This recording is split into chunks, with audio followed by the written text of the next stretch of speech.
बहुत बड़े आलिम दीन आयतुल्लाह अबुल हसन इस्फहानी 8 साल की उम्र से शौक दीन, इस्फहान के रहने वाले, छोटा सा गांव। कहते हैं 8 साल की उम्र से मकतब में जाता था, दीनी तालीमात पढ़ता था। जब मैं 11 साल का हुआ तो वो तालीम वहीं तक थी और आला तालीम हासिल करने के लिए मुझे इस्फहान जाना पड़ता। तो अपने वालिद को कहा कि बाबा मैं इस्फहान चला जाऊं। उन्होंने कहा बेटा आपकी उम्र 11 साल है, छोटे बच्चे हो, खाने का मसला, कपड़ों का मसला, अकेले तको तना दुरूस परदेश में किस तरह रहोगे, ये तुम्हारे बस की बात नहीं है। लेकिन शौक दीन, नूर दीन, हिदायत का इतना शौक, कब मैंने जाना है, मेरा दिल यहाँ नहीं लग रहा। बाप न माना। रात को वालिद सो जाते थे, फिर आके वालिद के पाँव बैठ जाते थे, अपने हाथ से पाँव दबाते थे ताकि बाबा राजी हो जाएं। कि मैंने इतना रोया, मैं इतना रोया कि बिल आखिर मेरा बाप राजी हो गया। कि मुझे छोड़ के आए इस्फहान का मदरसे सदर गालिबन, उसके अंदर दाखिला करवाया, वापस आ गए। 4 महीने कहते हैं बड़े शौक के साथ, बड़े ज़ौक़ के साथ मैंने पढ़ाई की। 4 महीने के बाद सर्दी का मौसम शुरू हुआ, शदीद बर्फबारी इस्फहान में, मदरसे का सहन बर्फ से भर गया, गलियां बर्फ से भर गईं, हुजरे ठंडे, कमरे ठंडे। कहते हैं इन 4 महीनों में मेरे ऊपर माल और रिस्क की बड़ी तंगी आई। यहां तक कि कमरे में रोशनी जलाने के लिए शमा चाहिए होती थी, मोमबत्ती। गर्म कमरा करने के लिए कोयले लेने पड़ते थे।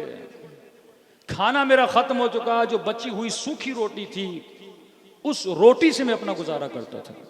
कि इसी आलम में कमरे में कांप रहा था। और इन्हीं अयाम और दिनों के दरमियान मेरे वालिद गांव से उठ के इस्फहान आ गया ताकि बेटे से जाके मिलूं। अब जैसे कमरे में आए तो कमरे में रोशनी नहीं, कमरा ठंडा पड़ा हुआ है, खाने के लिए कुछ नहीं, बेटे की आंखों के नीचे हल्के पड़े हुए हैं। कि फौरन मेरे वालिद ने डांटना शुरू कर दिया, अबुल हसन मैंने पहले ही कहा था ये तुम्हारे बस की बात नहीं है। जिद लगा दी कि मैंने मदरसे जाना है, मदरसे जाना है, मदरसे जाना है। देखो क्या हालत बनाई है, खाने के लिए कुछ नहीं, सर्दी का मसला है, बीमार पड़ जाओगे, अगर कुएं हो जाता तो हम क्या करते माँ बाप। 11 साल का बच्चा, कहते मैं हुजरे से बाहर निकला, सहन के बीच में खड़ा हो गया, आसमान की तरफ देखा, कहा ना तू अपनी आखिरत बना, खुदा तुम्हारी दुनिया बनाएगा। तो अपना मामला रब के साथ सही कर, खुदा बंदों के साथ तेरे मामलात को सही करेगा। कहते हैं मुझे बड़ा इश्क था इमाम ज़माना से। मैंने कहा मौला यहाँ आया हूँ आपके मकतब का इल्म पढ़ने के लिए, और आप लोगों ने कहा है जो हमारे राह पे चलेगा उसकी मुश्किलात को हल करने का बंदोबस्त भी कौन करेंगे, हम करेंगे।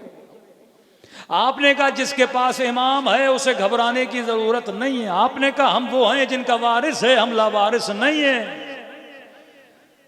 मौला अब ये मेरे वालिद मुझे ले जाएंगे, लेकिन मुझे यहाँ रहना है, इल्म दीन हासिल करना है। कहते आंखों से आंसू बारिश की तरह दे रहे थे इमाम ज़माना के साथ इस्तग़ासा इस्तग़ासा। अचानक मदरसे का दरवाज़ा खटका, खादिम मदरसा दौड़ा दौड़ा गया, दरवाज़ा खोला, कहा अबुल हसन को बुलाओ।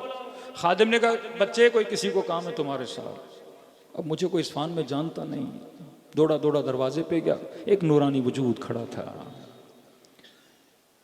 उसने कहा अबुल हसन तुम्हारे कमरे में मोमबत्तियाँ पड़ी हैं, जरा उसको गौर से देखो, पीछे बहुत मोमबत्तियां पड़ी हैं। कि अपना हाथ आगे लाओ, कुछ पैसे मेरे हाथ पे रखे, कि इन हाथों से जाके कोयले लेना, कमरे को गर्म करना, खाना लेना, क्योंकि तुम्हारे हुजरे में मेहमान आया हुआ है और परेशान होने की जरूरत नहीं है। तुम उसका मानने वाले हो जो अपनी कौमों का ख्याल भी रखते हैं, जो अपने शियों पे नजर भी रखते हैं। कहते अभी समझ नहीं आ रहा था कि ये कौन है। मैंने लिया, कमरे के अंदर गया, वालिद ने पूछा बेटा कौन था। मैंने कहा बाबा कहा मोमबत्तियाँ पड़ी हैं, कमरे में रोशनी नहीं थी, ढूंढा मोमबत्तियाँ मिल गई। कहा कुछ पैसे देकर गए और कहा कि इससे कोयले ले लेना, कमरे को गर्म कर लेना, खाना ले लेना, तुम्हारे कमरे में मेहमान मौजूद है और उसे कहना कि तू उसका मानने वाला है, उस कौम से ताल्लुक़ रखता है जिनका वारिस अभी जिंदा है। कहते मेरे वालिद खड़े थे, ये सुन के घुटनों के बल बैठे और ज़ारो कतार रोने लगे।